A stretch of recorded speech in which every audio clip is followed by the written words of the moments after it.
स्वागत है आप सभी का आज के इस क्लास में। तो आज के इस वीडियो में हम बात करने वाले हैं बिहार बोर्ड परीक्षा में 5 नंबर कैसे लाया जाए, बहुत ही शानदार तरीका। अभी मजा आएगा ना भिड़ो। तो आज के इस वीडियो में हम बात करने वाले हैं व्यंजक, यानी विद्युत क्षेत्र की तीव्रता का व्यंजक कैसे निकाले, जो कि हर बच्चा को सुनकर परेशानी होता है और हर बच्चा जो होता है इसको छोड़ देता है। तो आज के इस वीडियो में हम ट्रिक के माध्यम से आपको बताएंगे। तो अगर आप इस वीडियो को शुरू से अंत तक देख लेंगे ना, तो आपको विद्युत क्षेत्र की तीव्रता का व्यंजक निकालने में बहुत ही आसान तरीका मिलेगा और बहुत ही आसान तरीका से आप पा सकते हैं 5 नंबर। और ये नहीं, इसके जरिए मैं आपको वीडियो के अंत में जरूर बताऊंगा कि कैसे क्वेश्चन को याद किया जाए ताकि वो हमेशा के लिए याद रहे, और खास करके 5 नंबर वाला। तो अगर आप मेरे चैनल पे नए हो तो चैनल को सब्सक्राइब करना, वीडियो को लाइक करना, दोस्तों के पास भी शेयर करना। आइए इसको समझते हैं। देखो, सबसे पहले चीज मैं आप सभी को रियलिटी है जो बता देता हूं। सबसे पहली बात यहाँ पे आता है व्यंजक। तो व्यंजक जब कह देता है ना, तो पहले हम लोग डर जाते हैं। तुम्हारी बात छोड़ो, तुम तो अभी देख रहे हो, लेकिन मैं अपनी बात कर रहा हूं। मैं भी व्यंजक का नाम सुनता हूं तो मेरा भी दिमाग जो है हिलने लगता है। मैं भी सोचता हूं कि मेरे से भी ये बनने वाला नहीं है, तो आप लोगों से क्या बनेगा। आज मैं इसी डर को खत्म करने के लिए ये वीडियो लेकर के आया हूं। और ये ट्रिक जो मैंने आजमाया है, वो ट्रिक अगर आज आजमा लेते हो तो आपको थोड़ा सा भी दिक्कत नहीं होगा, फटाक से समझ जाइएगा। आइए थोड़ा हम शुरुआत करते हैं, यहाँ पे समझते हैं। कह रहा है कि विद्युत विध्रुव के कारण अक्षीय स्थिति में विद्युत विभव के लिए व्यंजक प्राप्त करें। देखो, अक्षीय स्थिति करने का मतलब क्या है, एक्स अक्ष पर। निरक्षीय स्थिति मतलब कि वाई अक्ष पर। तो ये आपको क्लियर होना चाहिए। तो सबसे पहले समझो कि विद्युत विभव क्या है। तो किसी भी एकांक आवेश को अनंत से विद्युत क्षेत्र के किसी भी बिंदु पर लाने में जो किया गया कार्य होता है उसे हम लोग विद्युत विभव कहते हैं, और सूत्र के जरिए उसको हम ऐसे लिखते हैं। विद्युत विभव को V से सूचित करते हैं और V बराबर लिखते हैं 1/4 pi epsilon not into Q upon R। अगर आप विद्युत विभव का व्यंजक प्राप्त करना चाहते हो तो इसके जरिए आप प्राप्त कर सकते हो। सबसे पहले आपको ये सूत्र आना चाहिए। अगर नहीं आ रहा है तो पहले इसको क्लियर करो, उसके बाद यहाँ पे आना। आइए उसके बाद समझते हैं। माना कि द्विध्रुव के अक्ष पर इसके केंद्र O से R दूरी पर स्थित बिंदु P पर विद्युत विभव ज्ञात करना है, यानी कि इसको लिखना है। बस इतना हिंदी तुम लिख दो, उसके बाद मेरे ऊपर सब छोड़ दो। ट्रिक क्या है मैं आपको बताऊंगा। पहले आपको जानना होगा विद्युत द्विध्रुव के बारे में। तो जैसे विद्युत द्विध्रुव क्या होता है कि जब दो आवेश, विपरीत आवेश एक दूसरे के निकट आते हैं तो विद्युत द्विध्रुव का निर्माण होता है। वही यहाँ पे है। यहाँ देखो, ये माइनस क्यू आवेश है और ये प्लस क्यू आवेश है, दोनों काफी निकट है, जिसके बीच की दूरी यहाँ पे इसके केंद्र से L है और इसका केंद्र से भी क्या है, L है। ये आपको लिखना नहीं है, यही तो लिखने में बच्चा सब क्या कर देता है, यानी कि दिमाग उसका नर्वस हो जाता है और वो नहीं लिख पाता है। यही तो समझना है, इसको सिर्फ समझो।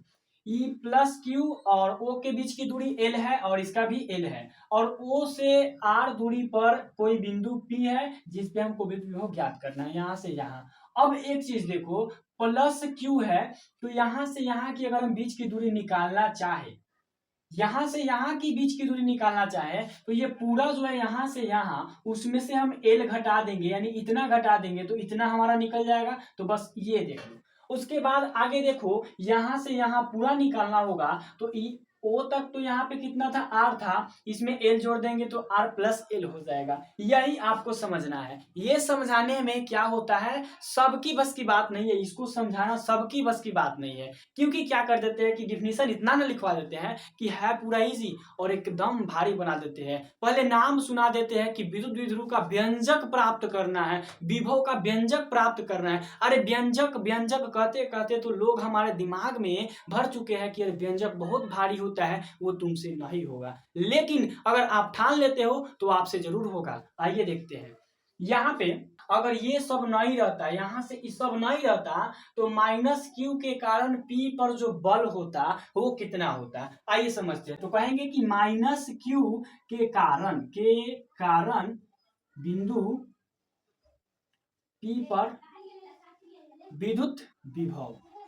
अब देखो होता है, तो यहाँ से यहाँ बीच का दूरी देखो R प्लस L है, यहाँ से यहाँ R प्लस L है। विद्युत विभव को V से सूचित करते हैं, यहाँ V1 मान लेना है। क्यों V1 मानना है, क्योंकि एक यहाँ से यहाँ निकालना है और एक यहाँ से यहाँ निकालना है।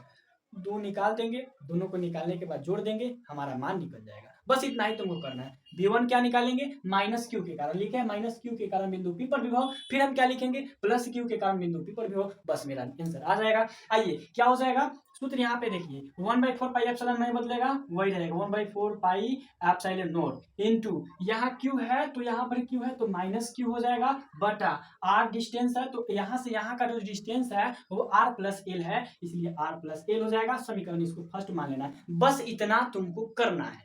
इतना कर लिए तो बस एक समझे, उसके जरिए दो निकाल सकते हो। V2 क्या निकालेंगे, अब लिखेंगे प्लस क्यू के कारण, प्लस क्यू के कारण बिंदु P पर विद्युत विभव क्या हो जाएगा, V2 इसको मान लेंगे 1/4 पाई एप्सिलॉन नॉट ही होगा, इंटू प्लस क्यू हो जाएगा, बटा में क्या हो जाएगा, इसको थोड़ा प्लस क्यू हो जाएगा, और यहां से यहां का बीच की दूरी देखो r माइनस एल है, हम लोग माने हैं r माइनस एल। अब लिखेंगे कि बिंदु P पर कुल विभव क्या हो जाएगा, V बराबर V1 प्लस V2, यानी कि समीकरण ये 2 था और ये 2 था, और V बराबर V1 प्लस V2, मतलब कि समीकरण 1 को समीकरण 2 से जोड़ देंगे, जो परिणाम आएगा वो निकल जाएगा। अगर आप लोग इसके बाद मैथ पढ़े हो तो बना सकते हो, नहीं पढ़े हो कोई बात नहीं है। आइए इसको सॉल्व करते हैं शॉर्ट तरीका में। आइए यहाँ पे क्या हो जाएगा, इसका पहले इसको बाद में लिखेंगे, इसको पहले लिख देते हैं, यानी 1/4 pi epsilon not into Q बटा आर माइनस एल हो जाएगा। अब यहाँ पे देखो माइनस है इसलिए इसका माइनस आगे चल जाएगा, तो प्लस माइनस माइनस हो जाएगा, यहाँ पे माइनस कर देंगे। अगर दिक्कत है तो प्लस भी दे देना, माइनस भी दे देना, प्लस माइनस माइनस कर देना। आइए यहाँ पे अब इसको लिखेंगे तो 1/4 pi epsilon not into Q upon क्या हो जाएगा, आर प्लस एल हो जाएगा। इसमें कॉमन क्या है, क्लास 10th में तुम सब पढ़ा है कि कॉमन कैसे निकाला जाता है, आभाज्य गुणनखंड करते समय तुम सब पढ़ा है। आइए इसको देखते हैं कैसे इसको निकाला जाए।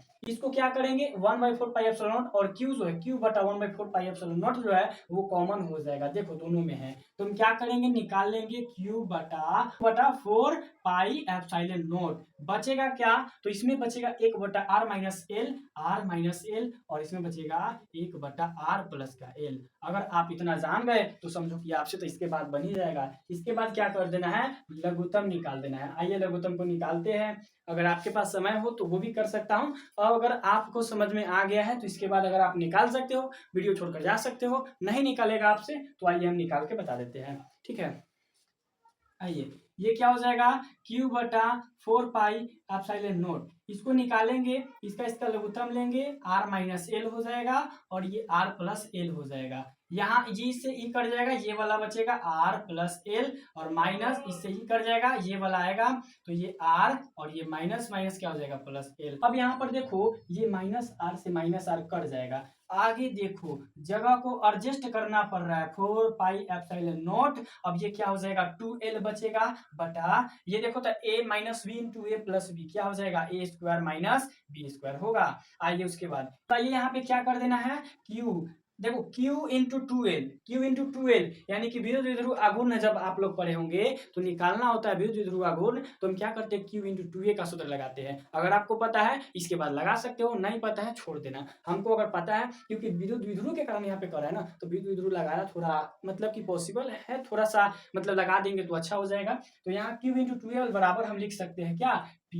अब कैसे लिखेंगे ये मैं आपको बताया हूँ, विद्युत द्विध्रुव अगर आप पढ़े हो तो बहुत अच्छी बात है, नहीं पढ़े हो तो जा करके पढ़ लेना, कोई किताब में मिल जाएगा। आइए उसके बाद यहाँ पे देखते हैं, तो ये क्या हो जाएगा 4 पाई एप्सिलॉन नॉट इंटू में क्या हो जाएगा आर का स्क्वायर माइनस एल का स्क्वायर। अब हम क्या करेंगे, इसके बाद एक लाइन लिखना है कि अगर एल बहुत छोटा होगा, 0 के बराबर होगा, तो आर में से 0 गया तो क्या हो जाएगा 0, तो यहाँ पे हम इसको लिख सकते हैं 1/4 pi epsilon not into P बटा आर का स्क्वायर, क्योंकि एल स्क्वायर नगण्य हो जाएगा, 0 हो जाएगा, तो इसका मान क्या हो जाएगा 0, और आखिर में हमारा क्या जाएगा 1/4 pi epsilon not into P बटा का आर स्क्वायर, जो कि मेरा आंसर यहीं पर आकर खत्म होता है। अगर आप सभी को बहुत शानदार तरीके से समझ में आया होगा, अपने दोस्तों के पास शेयर जरूर करना। अगर समझ में नहीं आया होगा कमेंट में लिखना, एक बार और मैं आप सभी के लिए ये काम करके दिखा दूंगा।